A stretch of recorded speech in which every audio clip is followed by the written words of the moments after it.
جھگڑے کے سامان ان کے لیے فراہم ہوتا ہے، اور یہ ساماندہی میں کسر نہیں چھوڑتے ایسے صفات رکھنے والے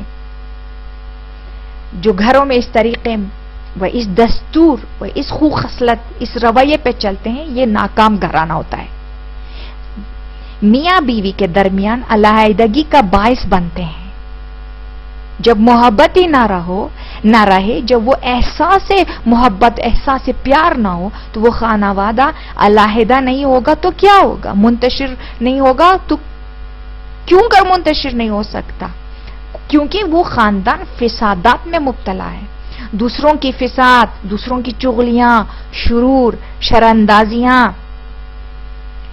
دوسروں کی بری نگاہیں، نظریں، بدخواہی، دشمنی، شماتت رکھنے والے لوگ، شیطان صفت لوگوں کی مداخلت، جنگ و جدال میں پڑ جاتے ہیں. سبھی میاں بیوی دوسرے تماشا دیکھتے ہیں. کوئی آشتی صلح صفائی کے لیے نہیں، کوئی امر بالمعروف نہیں منکر کرنے والا نہیں. حقائق سبھی سے چھپا ہوا، اگر کسی کو معلوم ہو بھی جائے سبھی چپ رہ جاتے ہیں. نتیجہ کار کیا ہوگا؟ جدائی، مزید خرابیاں پیدا ہو جاتے ہیں، نفرتیں ہو جاتی. پھر یہ داغ جو نفرت ایک بار دل میں بیٹھ جائے میاں بیوی میں، پھر وہ قیامت تک نہیں دھلتا. وہ زندگی جس میں صلح اور صفائی نہیں، زندگیاں خراب ہو جاتی ہیں. جہاں مرد ہزاروں محبتوں سے التماس کرتے ہوئے عورت ذات کو مانگا، شادی کرنے کے لیے اس کا ہاتھ لیا، اب سیکنڈ نہیں لگا تو اسے چھوڑ بھی دیا. اگر مرد میں شخصیت، غیرت، عظمت، بزرگی، شعور، وجدان، عقل ہو، قدرت ہو، طاقت ہو، توانمندی ہو، سبھی کچھ مرد کے ہاتھ ہے. وہ بیوی کو کنٹرول کر سکتا ہے، بیوی کو کنٹرول کر سکتا ہے. اگر باشعور و علم رکھنے والا ہو، ہوشیار ہو، تو بیوی کی چالاکیوں، مکر بازیوں کو بھی سمجھ کر اسے ہینڈل کر سکتا ہے.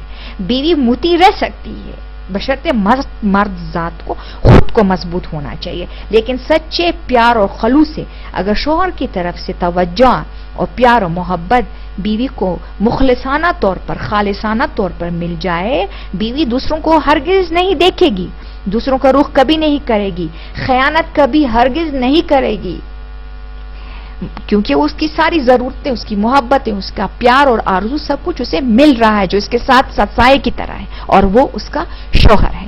اللہ تعالیٰ ایسے کرے کہ تمام میاں بیوی جن کا یعنی عقد ہوا ہے یا عقد میں ہے یا ہونے والے ہیں، مولا سبھی کو بحق محمد آل محمد قرآن پاک ازواج زندگی میں کامیاب کرے، شاد و آباد رکھے مولا. مگر وہ عورتیں جو اپنے حسب و نسب سے، اپنے نجات سے صحیح نہیں، وہ بدکار ہو سکتی ہے، وہ دوسروں کی طرف مائل ہو سکتی ہے، بشرطے وہ عورتیں جنہیں اکیلا نہ چھوڑ دیا جائے، جن کے سر پر سرپرست واقعی میں ہو، کیونکہ اگر عورت زیادہ اچھی بھی ہو تو دوسرے لفنگ پڑ جاتے ہیں. جب عورت ذات کو شوہر کی طرف سے پیار ملے تو وہ دوسروں کو، نامحرموں کو نہیں دیکھے گی، دوسروں کی طرف رغبت و میل پیدا نہیں کرے گی. مگر وہ عورتیں جو اپنے حسب اور نسب اور نجات سے صحیح نہ ہو، ناخالص ہوں، ناپاک ہوں، پاکیزہ عورتیں ماشاءاللہ اللہ تعالیٰ کے اذن سے اللہ نے پیدا کیے، انہیں بہترین نسلیں انہی پاکیزہ اور نجیب ترین عورتوں سے، انہی صابرہ عورتوں سے جاری رہتی ہیں، جو آئندہ آنے والوں میں عزیز ویلیوز رکھے ہوئے ہیں اور عزت پائے ہوئے لوگ بن جاتے ہیں. اللہ تعالی ہمیں، ہماری اولادوں کو، آنے والے تمام نسل کو عاقبت بخیر فرمائے. اللہ تعالیٰ کے منشا عزتی و احکام کے مطابق چلیں، اور ایماندار عورتوں میں سے اور ایماندار مردوں میں سے ہم سب کو انشاءاللہ قبول فرمائیں. قدیم میں لوگ عورتوں کو ان کے مال، دولت، اسباب کی بنا پر شادی کرتے، چونکہ بدصورت یا بوڑھی ہوتی انہیں آزار، تکلیف اور ایذا دیتے تھے، ان سے نفرت کرتے تھے، ان سے دور رہ کر علیحدگی اختیار کرتے، لیکن انہیں طلاق نہیں دیتے حق مہر زیادہ ہونے کی وجہ سے. آج بھی ایسا ہی ہے آج کے دور میں بھی ایسا ہی ہے. یا بعض وقت عورتیں یہ کہتی ہیں یا لڑکے یا مرد یہ کہتے ہیں کہ طلاق تو وہ لے چکی لیکن میں تو وہ مانگتی ہے میں تو نہیں دوں گا, حق مہر اتنے لاکھ ہیں, زیادہ ہیں, حق مہر زیادہ ہونے کی وجہ سے ہم نہیں دیں گے, وہ طلاق مانگ رہی ہے, ہم تو رہنے دیں گے کہ اس کا سر بھی سفید ہو جائے, طلاق اسے نہیں ملے گا کیونکہ حق مہر زیادہ ہے, کیوں اس نے چھوڑا ہے. اس طرح کی بات نہیں ہے, دونوں انانیت کے شکار ہو گئے ہیں. دونوں طرف سے اگر انانیت کو دور رکھا جائے, منفی کو مثبت پہلو میں بدل دیا جائے, دونوں کی زندگی صحیح اور درست بھی ہو جا سکتے ہیں, بشرطے کہ شیاطین کو بھی, بیرونی شیاطین کو بھی باہر نکالا جائے اور اندرونی شیاطینوں کا بھی ازالہ کیا جائے جو ہمیشہ وسوسے کی حالت میں ڈالتا ہے انسان کو. آج کے دور میں بھی ایسے حالات ہیں, ایسے پہلو سبھی کے حالات سے گزرتے چلے جا رہے ہیں. مختلف بہانوں اور شکلوں مناسبتوں سے یہ دکھ دیکھے جا رہے ہیں معاشرے میں. پھر معاشرے میں بعض ایسے افراد بھی ہیں جو معزز سمجھے جاتے ہیں.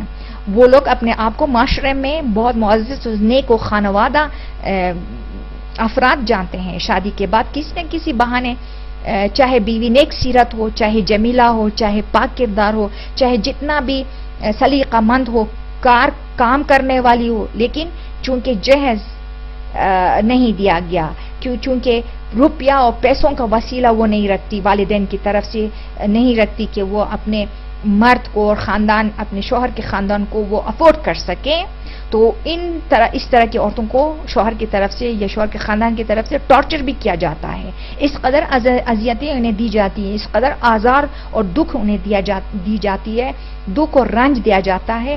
اندوہ میں اس عورت خانم کو گرفتار کر لیتے ہیں اس نیت سے کہ ہم معزز اور عزت دار خاندان سے تعلق رکھتے ہیں, معاشرے میں ہمارا مقام ہے, خود اگر طلاق دیں تو لوگ ہمیں برا کہیں گے, لذا وہ عورت کے آزار و تکلیف اور رنج دینے کے مقام پر اتر آتے ہیں, اتنا ٹارچر کرتے ہیں, اتنا وہ گرفتاریوں میں عورت ذات کو مبتلا کرتے ہیں تاکہ وہ تاب نہ لے آ سکنے کی بنا پر وہ خود سے طلاق لے لیں.